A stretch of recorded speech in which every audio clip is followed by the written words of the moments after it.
Melodies in pop music are getting simpler. That's the finding of this recent study done by researchers over at the Queen Mary University of London. However, that does not mean pop music is getting worse. It just invites thought into how pop music has changed over the past few decades and how it will continue to change going forward. So instead of jumping to conclusions, let's get a better understanding of what this study means. And what better way to do that than to talk to the musicologist who made it in the first place. My name is Madeline Hamilton. I am a doctoral researcher at the University of London, Queen Mary. I study the history of popular music from more of a computational, quantitative standpoint. This study started life in 2019 when Madeline was working on her dissertation and noticed the lack of data sets focused on pop music. So she made her own, the Billboard Melodic Music Dataset. This contains the top 5 songs from each year from 1950 to 2022.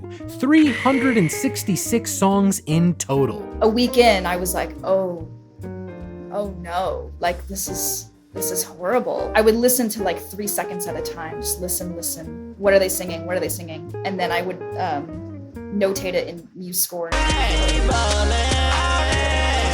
These vocal melodies were then analyzed by algorithms to find trends. Take those trends, sear them on a pan over medium-high heat, add salt to taste, and bam, you've got some graphs. The main crux of the study is a collection of 8 charts. The first 4 are focused on melody, and they're all trending down. 2 points in time specifically saw significant decreases, 1975 and 2000, with a slight yet noticeable one in 1996. We thought about what would be the most interpretable measures of complexity, the most widely used ones, the most important measures of complexity. A simple one might be, on average in the melody, how big are the melodic intervals? So are there big jumps? Are there like octave jumps or something crazy like that on average? Or do the intervals between pitches tend to be small? The more sophisticated ones, we use something called Markov models. The model sort of goes through the melody note by note and tries to guess what the next note will be based on what it's heard before in the melody.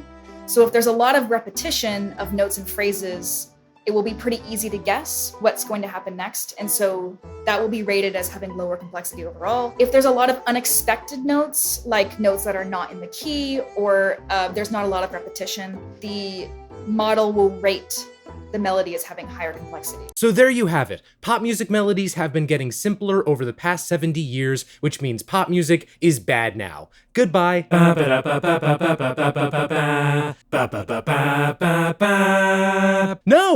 No, it's not. We're not going there. This doesn't mean pop music is getting worse. The study outright says it can't assign qualitative value. Okay, people send me like pretty unhinged emails every single day. Ever since the study came out, people really want to think music is getting worse. No one should be out there reading this study and then being like, yes, I'm finding that the pitch standard deviation of this song is quite rudimentary and thus below my standard of complexity. That's such a weird way to be. Unless you're researching for a legit study like Madeline was. So let's add in some additional context, much of which is mentioned in the study. When you see people complaining about pop music these days, they're usually complaining about either the lyrics or the melody. I think that can be pretty reductive, but I get the focus. When you're trying to remind your friend of a song, you don't go, right? Instead, you go, Gina's not my lover. She's just a girl. This is exactly how you sing, by the way. Claims that I am the one. It's the thing we hone in on because the human brain likes melody. It likes patterns when they're repeated, when they're changed. I'm in the corner, watching you kiss her. But yes, pop music melodies have gotten simpler. That's what those 4 graphs were showing. But that's not all pop music is. I mentioned 8 graphs earlier, but I only showed you 4. The other 4 are focused on rhythm, and 3 out of 4 show a clear increase in rhythmic qualities. Zooming in even further, the pop songs analyzed from 2000 onward showed an increase in onset density, which the study defines as the average number of notes per second. That makes sense, right? What genre of music revolves around the quick succession of notes or words and was getting really popular throughout the 80s, 90s, and early 2000s.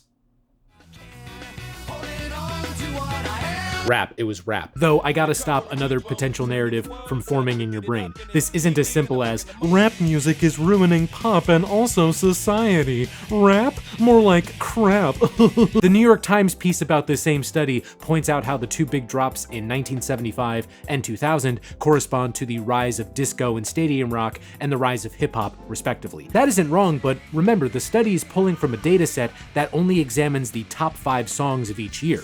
Look at the top 5 songs of 2000. Everything You Want by Vertical Horizon, I Wanna Know by Joe, Maria Maria by Santana, Smooth by Santana, and Breathe by Faith Hill. There's like no hip-hop in that list. I mean, is there a whiter song in pop music history than Faith Hill's Breathe? Point is, there are other factors at play here. The most obvious one, especially these days, is social media and the larger trend of shortening attention spans. The study mentions this one outright. The second possible reason could be the rise of accessible digital audio workstations, programs that could allow the masses to easily record and manipulate sound. The oral printing press, if you will. The printing press was good. It gave us To Kill a Mockingbird, and Meow, especially Meow. The third potential reason is by far the most interesting to me, and that's equilibrium. It's David Temperley's theory of communicative pressure. There's sort of a maximum amount of complexity that we can handle in music in order for it to stay enjoyable. So if one aspect of music gets more complex, then other aspects have to become simpler in order to compensate.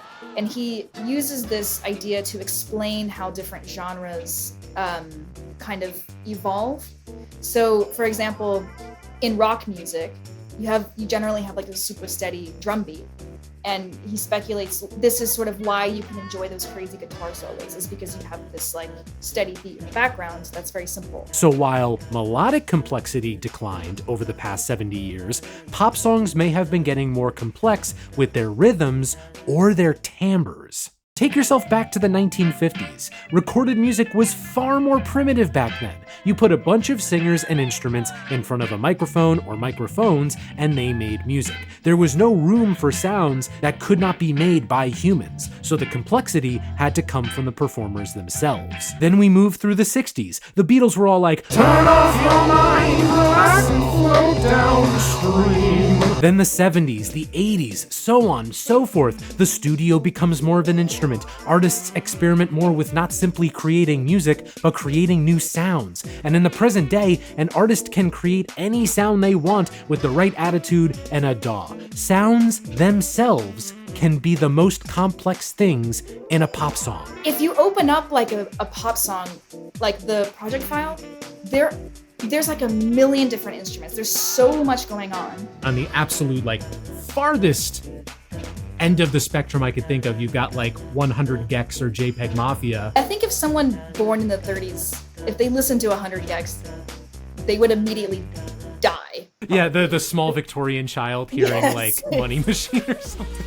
So perhaps when you have songs that are complex with their timbres, the human mind would not take too kindly to a hefty dollop of melodic complexity on top. It's like a well-prepared meal. Sure, you can season every part of the dish, but at what point are you just eating a pile of paprika? And listen, if you're still a doomer about modern pop music, you can take comfort in knowing that things won't always be this way. Right now, we may be in a pop world that's more focused on rhythm or timbre, but there's nothing to say that the tide won't shift back to melody. Tastes change, genres come and go in popularity. Nothing about pop music is set in stone. There's no reason why melodic complexity can't make a comeback. Who knows, with the current crop of pop stars now, the tide could be shifting as we speak. Let me know what you think of this study. I left it in the description so you can read it yourself and come to your own conclusions about it. I also want to give a huge thank you to Madeline for taking time to talk with me about her study. This video would not exist if it was not for the work that she and Dr. Pierce did, so yeah, big thanks to you both. I hope this field of pop music academia continues to grow, especially since right now, pop music is in a pretty good place. In fact, I just did a whole video about that. You should go check that one out.